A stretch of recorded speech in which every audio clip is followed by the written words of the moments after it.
Hey everyone, it's Brenda with Stampin' Up here, and today it is time for my last Christmas in July video for 2025.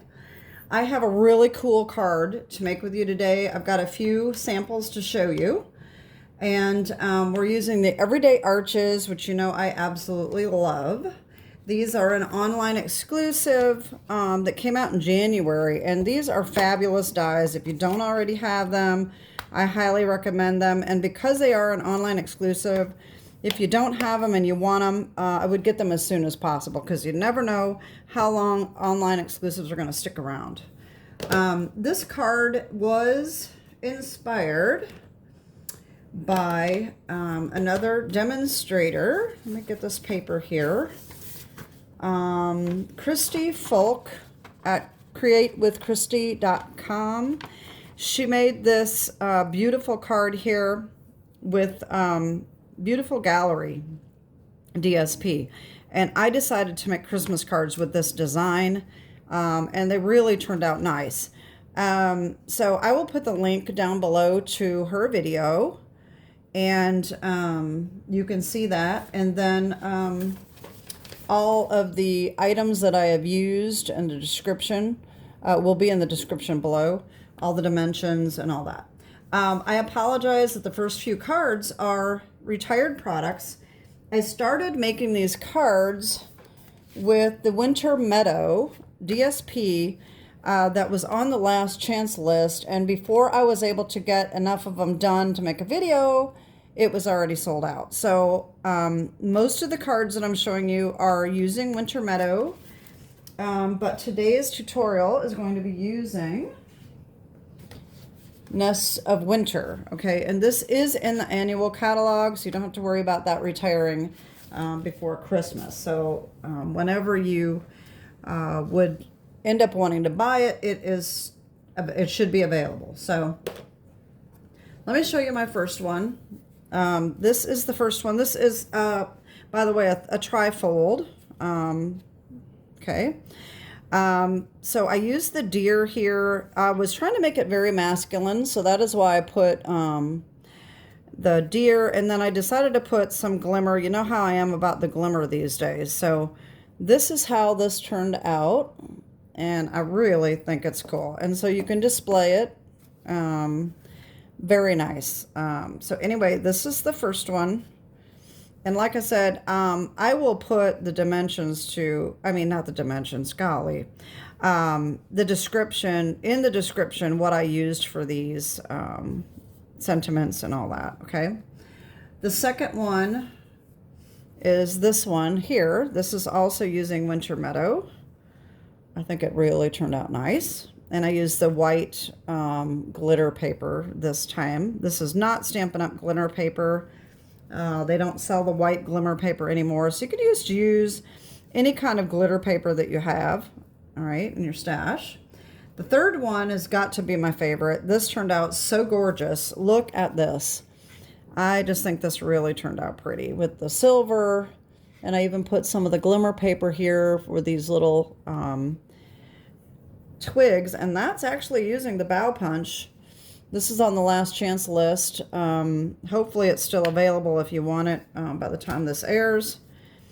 And this is how this one turned out. All right, so that's really pretty. And then the one that is the most similar to what we're making today is using the Nests of Winter. And I cut out the cardinals to put on the front. All right, and that's this. All right, so these are so much fun. I am going to speed this along today, so it's not going to be all that long, because what I'm going to do is I have most of my stuff done. So it's mainly how to line these up so that they are perfectly lined up. That's my main goal today in this tutorial, okay? So these are my cards. We'll show them again at the end of the video, and let's just get started. So the first thing we're going to need is Lost Lagoon. This is for the base. This is 3 by 5 3/4. We're going to score it on each end at 3.5. So I don't know why it's not just two different dimensions, but sometimes when they do that, it doesn't turn out right. So I'm going to leave it at that. This is what she recommended, 3.5, and then turning it around and doing 3.5 again. Okay. So 3.5 on each end. We need white glimmer paper or glitter paper. We need enough to do the third largest arches die. Okay. That is this one right here. And so you just need a minimum of 3.5 by 4 3/4 for each arch. And you need 3, okay? Same thing with the Lost Lagoon. You need a minimum of 3 3/4 by 5 for each arch. And that is using the second largest die. All right, and then we need Nests of Winter DSP, 3 different designs, and you need a minimum of 3 1/4 by 4 3/4. It may be 4.5 because this should be a little smaller, but anyway, just enough to do the 4th largest die. And then, of course, you need a bird cutout. This one here, I did use the dies. So if you happen to buy the Winterly Treetops bundle when it was out, it does have the die to cut that bird out. So you can do that. You can fussy cut. You could even stamp the birds and color them and cut them out if you want to.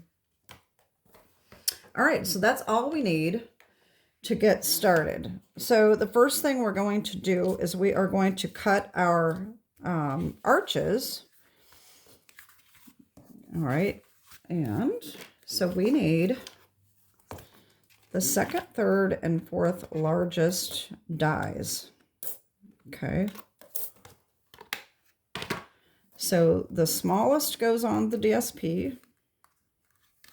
The 2nd goes on the glimmer paper, and the biggest goes on the Lost Lagoon. And I'm going to pause you, and I'll be right back.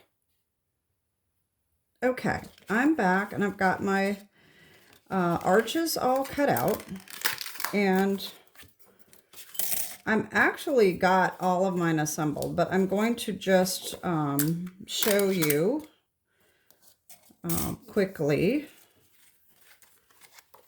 what I did. All right, so I used tear and tape, as you all know. I think it adheres better than any other kind of adhesive, except for the fact that you can use the Stampin' Seal Plus would work very well. I usually cut the centers out of these as well with the glimmer paper because I think it adheres better, and you save on the glimmer paper. So basically all you're going to do is you're going to line these up and nest them together. Okay. Put your tear and tape on and nest these together. And this one is actually going to be the front. All right, so these can be nested just like that, and we're going to put our bird on the front. Okay. We also need to stamp that, and we're going to stamp this one. Okay. So I'm using the Jolly Holly. This is an online exclusive that just came out in the beginning of the month. It came out on the 1st of July. We're using this stamp here and this stamp right here. This should be carried over. I mean, not carried over, but around through Christmas, I would think, since it just came out in July. All right, so what we are doing, let me get this other one here. We're doing pretty much the exact same thing we did on this one, okay? So we're going to stamp this stamp sentiment on the front, and then we're going to stamp the other one on the other piece here, okay? And we're going to use the Lost Lagoon. All right, so I am going to line these birds up about the way I want them, like that, okay?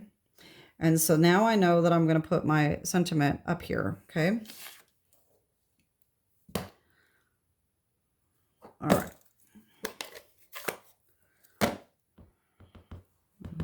Okay, we're just going to put this right there. All right.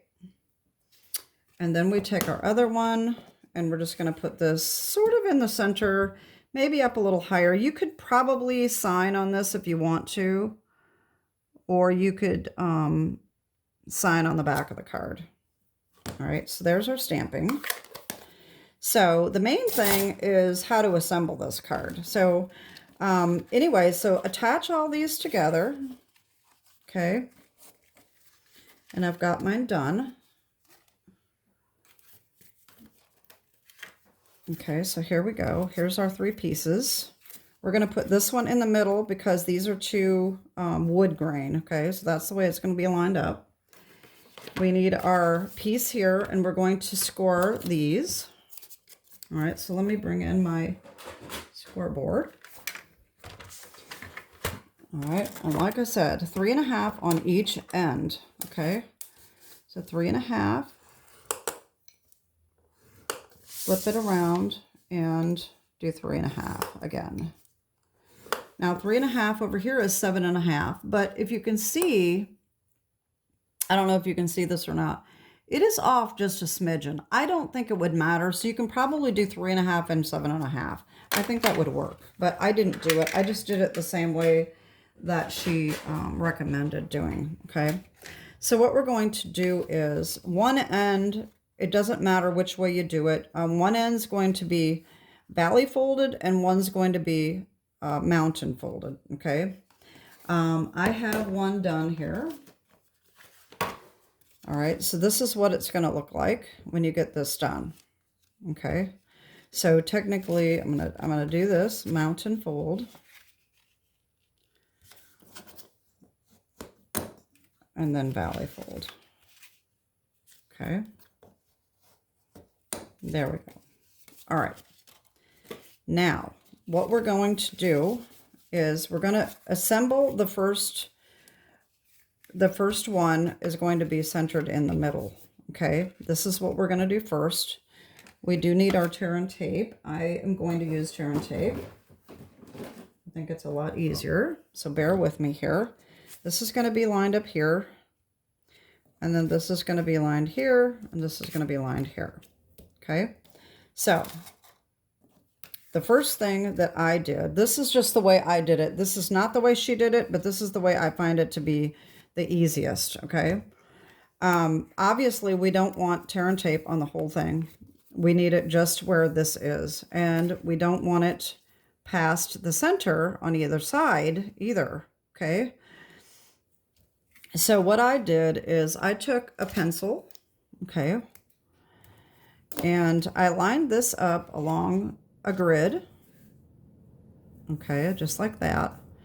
And then this, I centered side to side, and I put it down 1/4 of an inch, okay? So if you line this up so that it's centered, you could use your grid to do that, but I'm just gonna eyeball it. I'm gonna put this down like that and make sure that it is centered between the 2 here. And for some reason, this just doesn't look right to me.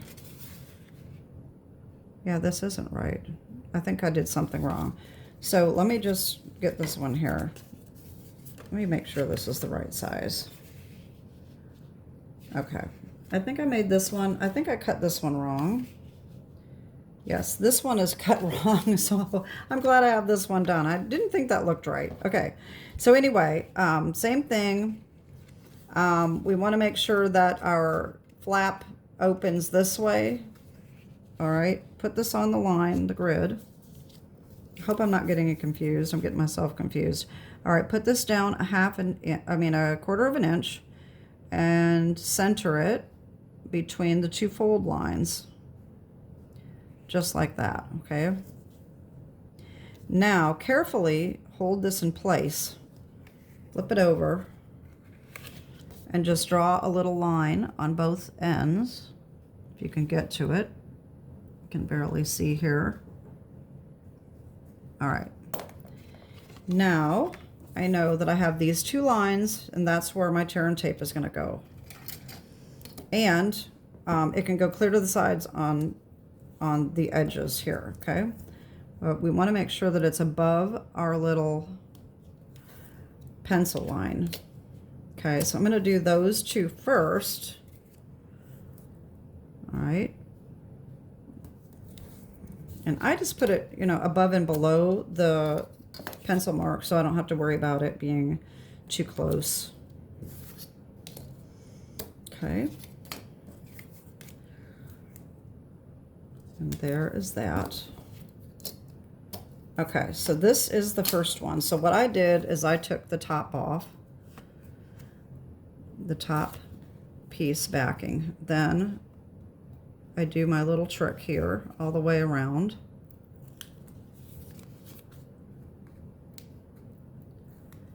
And then I line this back up on a line again, whatever line you want. Just make sure it's straight. And then line this back up the way we had it, centered between the 2 fold lines and down a quarter of an inch. And there we go. All right, so there's that. Okay, nothing showing. So there's our first piece. So now, the way she did it is she just lined this up herself, eyeballing it. I don't trust myself to do that. I just don't think it's going to work as well. So what I did is I folded it up, and I'm going to line this perfectly up by doing that, okay? Same thing, though. We need to know where to put our tear and tape. Okay, so we're going to put that a quarter of an inch down like we did before. All right, and then up at the top as well. You can just line this up and flip it over and put your lines on. Now this one, you don't want all the way over to the edge, but, oh, you know what? That's not what I did. This one, you just put tear and tape on this, the whole thing except for over on this edge. That's what you do. Gosh, I'm getting all I haven't done this card in a while, so that's why I'm getting a little confused how I did this. So this is the only edge that you need to be sure that it doesn't get too close. So just put it in at least, doesn't have to be a quarter of an inch, but that would work just fine, a quarter of an inch in. All right. But you can certainly do the marks like I started to do if you want to do that, if you feel safer doing that. Okay, so there's that. And we're going to do the same thing on this. We're going to remove the backing on the top one, out and around on this. But how we're going to line it up is by putting this flat on the table and line it up side to side, and there we go. And then just take our little pieces off,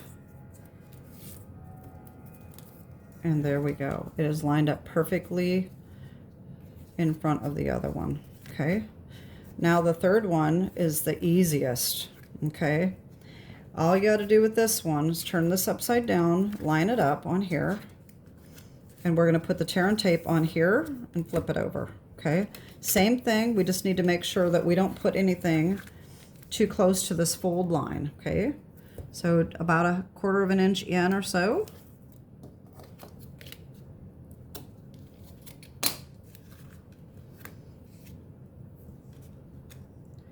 And you don't have to worry about lining anything up on this edge because you're just going to flip it over. So you can take all of the backing off at once on this side.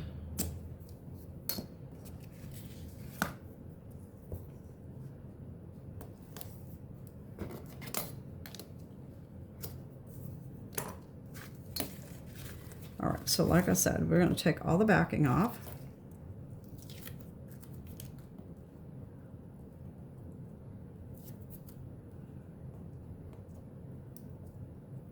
I'm going to line this up perfectly over the top and flip this over and press, and that is it. And there we go. There's our card. Isn't it gorgeous? I think it's so adorable. So I would love to know what you think. So here's the one we made today and the one that's similar. Okay. And then we'll bring back in our others with the Winter Meadow DSP. If you still have some of this left, it's a great way to use up some of that. And we have the one with the trees. And then the one with the deer. So like I said, I'd love to know what you think. This is my last Christmas in July, but I will be continuing to make Christmas cards because, as I've stated before, I make a ton of Christmas cards. So it's not going to be completely gone. It's just not going to be Christmas in July. But I probably will be doing at least a Christmas card every month, and then more and more as we get closer to Christmas. So that is it for today. I hope you love this, and I hope you'll give it a try. It makes a gorgeous card. Like I said, check out her website, Christy's website, and I'll put the link below so that you can do that. Or her YouTube video, I mean. That is it for today. Have a great day, and God bless. Bye-bye.